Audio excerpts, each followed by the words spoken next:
அஸ்ஸலாமு அலைக்கும் ஃப்ரெண்ட்ஸ். இந்த சேனலில் முஅல்லமா கோர்ஸ் ஃப்ரீயாக சொல்லி கொடுத்துட்ருக்கோம். உங்களுக்கு ரொம்ப பயனுள்ளதாக இருக்கும். நீங்களும் மிஸ் பண்ணாமல் எல்லா வீடியோஸும் பாருங்கள். முஅல்லமா கோர்ஸ் எதை பற்றி என்ன சிலபஸ்லாம் இதில் இருக்க போகுதுன்னு சொல்லிட்டு போன வீடியோவில் பார்த்துருக்கோம். அப்படி நீங்கள் பார்க்கல அப்படின்னா இன்னொரு வாட்டியும் பார்த்துக்கோங்க. அதுக்கான லிங்கை டிஸ்கிரிப்ஷனில் கொடுக்குறேன். இந்த கிளாஸில் என்ன டாபிக் பார்க்க போகிறோம்னா, இஸ்லாமிய பயிற்சியில் முதல் பாடம் தான் பார்க்க போகிறோம். அந்த லெசனோட டாபிக் இஸ்லாம் மார்க்கம்னா என்னன்னு சொல்லிட்டு ஃபர்ஸ்ட் பேசிக்கா தெரிஞ்சிருப்போம். ஆனா டீட்டெயிலா என்னத்தை பத்தி இஸ்லாம் இருக்கு, இஸ்லாம்னா என்ன, அதெல்லாம் சில பேருக்கு ரொம்ப டீட்டெயிலா தெரியாது. அதை பத்தி தான் இந்த கிளாஸ்ல சொல்ல போறோம். இஸ்லாம் சொல்லிட்டு ஒரு மார்க்கத்தை நமக்கு ஃபர்ஸ்ட் யார் கிரியேட் பண்ணது அப்படின்னா அல்லாஹ் மட்டும்தான் எல்லாத்தையுமே கிரியேட் பண்ண முடியும். ஸோ இஸ்லாம்ன்ற ஒரு மார்க்கத்தை கிரியேட் பண்ணதும் அல்லாஹ் மட்டும்தான். இந்த இஸ்லாம் மார்க்கம் ஒரு இயற்கையான மார்க்கம்ன்ற குர்ஆன்ல சொல்லுவாங்க. மார்க்கத்தோட மிகப்பெரிய ஒரு நன்மைகள் என்ன பெனிஃபிட்ஸ் அப்படின்னா, எல்லா நேரத்திலுமே சரி நம்மளை ஒரு ஸ்ட்ரைட் ஃபார்வர்டாக தான் நடக்க சொல்லும். எதுலையுமே சரி நம்ம மற்றவங்களை ஏமாற்ற கூடாது, நம்ம நேர்மையாக நடக்கிறதுக்கான உள்ள மார்க்கம் தான் இஸ்லாமிய மார்க்கம். இஸ்லாம் மார்க்கத்தோட பெனிஃபிட்ஸ் தான் நம்ம நேரான பாதையில் கொண்டு செல்றது தான் இஸ்லாமிய மார்க்கம். இஸ்லாம் மார்க்கத்தோட ஹிஸ்ட்ரி என்ன அப்படின்னா, அதுல நிறைய நம்பிக்கை வச்சிருக்கணும். நம்பிக்கை இருந்தால் மட்டும்தான் இஸ்லாம் மார்க்கத்தில் நம்ம நிலையாக இருக்க முடியும். இதெல்லாம் நம்புற விஷயம் என்ன அப்படின்னா, அல்லாஹ் ஒருவன் மட்டும்தான், அவனுக்கு யாருமே இணை இல்லைன்னு சொல்லிட்டு நம்பணும். ரெண்டாவது விஷயம், அல்லாஹ்க்கு அம்மா தாய் தந்தை யாருமே இல்லை, பிள்ளைகள்லாம் யாருமே கிடையாது, அல்லாஹ்க்கு நிகரா யாருமே இல்லைன்னு சொல்லிட்டு இந்த விஷயத்தையும் நம்பணும். இந்த இஸ்லாம் மார்க்கத்துல இருக்காங்க. நம்மளோட கடைசி அப்படின்னா ஸல்லல்லாஹு அலைஹி வஸல்லம் அவங்க மட்டும்தான். அவங்களுக்கு அப்புறம் எந்த ஒரு நபியுமே தோன்ற மாட்டாங்கன்னு சொல்லிட்டு குர்ஆன்ல அல்லாஹ் சொல்லியிருக்கான். அப்படி முகமது நபி ஸல்லல்லாஹு அலைஹி வஸல்லம் அவங்களுக்கு அப்புறம் யார் நான் நபின்னு சொல்லிட்டு யார் வந்தாலுமே அவங்க ஒரு பொய்யா நடிச்சுக்கிட்டு தான் இருப்பாங்க. அவங்க உண்மையான அல்லாஹ்கிட்ட இருந்து வர நபி இல்லைன்னு சொல்லிட்டு குர்ஆன்ல சொல்லியிருக்காங்க. வேதம் இருக்கிறது. அந்த அல்லாஹோட வேதத்துல கடைசி வேதம் குர்ஆன் தான். இந்த குர்ஆன் எதுக்காக அப்படின்னா, நம்மளோட மக்களை நேர் வழிபடுத்துறதுக்காக மட்டும்தான் இந்த குர்ஆனை குர்ஆன் மூலியமா அல்லாஹ் நமக்கு சொல்றான். பிறப்பிலிருந்து கியாமத்து நாள் வரையுமே நம்மளோட மார்க்கம் இஸ்லாம் மார்க்கம்னு சொல்லிட்டு நம்பிக்கையோட இருக்கணும். அல்லாஹ் ஒருவன் தான் சொல்லிட்டு நம்பிக்கையோட இருக்கணும். நம்மளோட மார்க்கம் உண்மையான மார்க்கமே இஸ்லாம் மட்டும்தான். நம்ம பிறந்ததுலேருந்து கியாமத்து நாள் வரையுமே சரி, சில பேருக்கு அல்லாஹ் லேட்டா தான் நாடி இருப்பான்.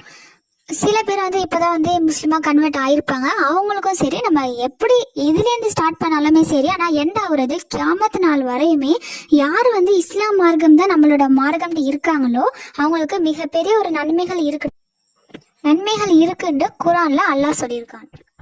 இஸ்லாம் மார்க்கத்துல நம்மளோட லைஃப்ல ஏத்த மாதிரி எல்லா ப்ராப்ளமுக்குமே சொல்யூஷன் குர்ஆன்ல இருக்கு. அது இஸ்லாம் மார்க்கத்துல மட்டும்தான் நம்மளோட நேர்மையான வழியில செல்றது எப்படிலாம் ஒருத்தவங்கள்ட்ட இருந்துக்கணும்னு சொல்லிட்டு எல்லாத்த பத்தியுமே நம்மளுக்கு கற்றுக் கொடுக்குது. எல்லா கெட்ட விஷயத்தையும் நம்மளோட விட்டு தடுக்குது. நம்மளோட லைஃப் எல்லா ஆக்டிவிட்டியுமே சரி, அல்லாஹுடைய ரசூல் முஹம்மது ஸல்லல்லாஹு அலைஹி வஸல்லம் அவர்களோட எப்படி வாழ்ந்தாங்களோ அதே மாதிரி தான் நம்மளும் வாழணும்னு சொல்லிட்டு குர்ஆன்ல நிறைய இடங்கள்ல அல்லாஹ் சொல்லியிருக்கான். அந்த இதை ஃபாலோ பண்றதுக்கு நேம் தான் சுன்னத்துன்னு சொல்லுவாங்க. சுன்னத்தை நம்ம கடைபிடித்தோம் அப்படின்னா அல்லாஹ் ரொம்ப சந்தோஷப்படுறான். நம்ம லைஃப்ல முஹம்மது நபி ஸல்லல்லாஹு அலைஹி வஸல்லம் அவர்களோட சுன்னத்தை ஃபாலோ பண்ணிட்டே வந்தோம்னா மறுமை நாள்ல நம்ம சுவனத்துல நபிகள் நாயகம் ஸல்லல்லாஹு அலைஹி வஸல்லம் அவர்களோட இருக்கக்கூடிய ஒரு பாக்கியம் கிடைக்கும்னு சொல்லிட்டு குர்ஆன்ல அல்லாஹ் சொல்லியிருக்கான். அதனாலதான் அந்த காலத்துல சஹாபிலாம் இருப்பாங்கல்ல, அப்போ எல்லாருமே நபிகள் ஸல்லல்லாஹு அலைஹி வஸல்லம் அவர்கள் எப்படிலாம் வாழ்றாங்க, ஒவ்வொரு சுன்னத்தையும் ரொம்ப கடைபிடிச்சிட்டு வந்தாங்க.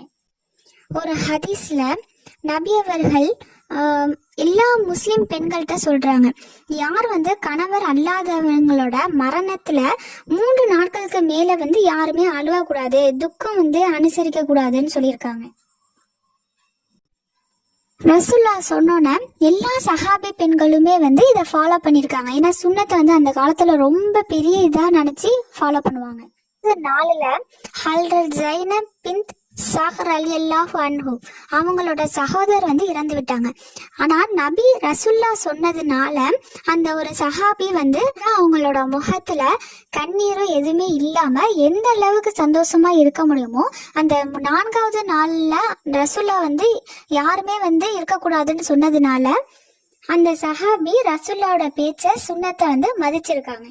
நம்மளும் ரசுல்லாவோட சுண்ணத்தை வந்து எப்போதுமே ஃபாலோ பண்ணணும். எப்படி வந்து தூங்கும்போது சரி, சாப்பிடக்குள்ள, குடிக்கக்குள்ள, வீட்டுக்குள்ள நுழையக்குள்ள எந்தெந்த அளவுக்கு வந்து சுண்ணத்தை வந்து ஃபாலோ பண்ண முடியுமோ இன்ஷா அல்லாஹ் நம்மளும் ஃபாலோ பண்ணுவோம். ரசுல்லாவோட சுண்ணத்தை வந்து கொஞ்சம் கூட நம்மளோட லைஃப்ல வந்து இன்வால்வ் பண்ணலையோ இல்லைன்னா அந்த வழியில செல்லலையோ அல்லாஹும் சரி நம்மளோட தூதர் நபி ஸல்லல்லாஹு அலைஹி வஸல்லமும் சரி நம்ம மேல ரொம்ப கோபம் அடைகிறாங்கன்னு சொல்லிட்டு குர்ஆன்ல அல்லாஹ் சொல்லியிருக்கான். கிளாஸ்ல அல்ஹம்துலில்லாஹ் இஸ்லாமிய மார்க்கம்னா என்ன, சுன்னத்தோட வழிமுறைகள் என்னன்னு சொல்லிட்டு நம்ம கத்துக்கிட்டோம். இனிமே வரக்கூடிய கிளாஸ்ல இன்னும் வேற டாபிக்கோட டீட்டெயிலா பார்ப்போம். இந்த இன்ஃபர்மேஷனா உங்களுக்கு தெரிஞ்சிருக்கும், தெரியவங்களுக்கு ரொம்ப யூஸ்ஃபுல்லா இருந்திருக்கும். நாம பாருங்க. நியூ ஜாயினர்ஸா இருந்தா நீங்களும் ஃபர்ஸ்ட் கிளாஸ்ல இருந்து மிஸ் பண்ணாம பாருங்க. அஸ்ஸலாமு அலைக்கும் வரஹ்மத்துல்லாஹி வபரகாத்துஹு. இந்த சேனலை சப்ஸ்கிரைப் பண்ணலைன்னா சப்ஸ்கிரைப் பண்ணிருங்க. வரக்கூடிய கிளாஸை மிஸ் பண்ணாம பாருங்க.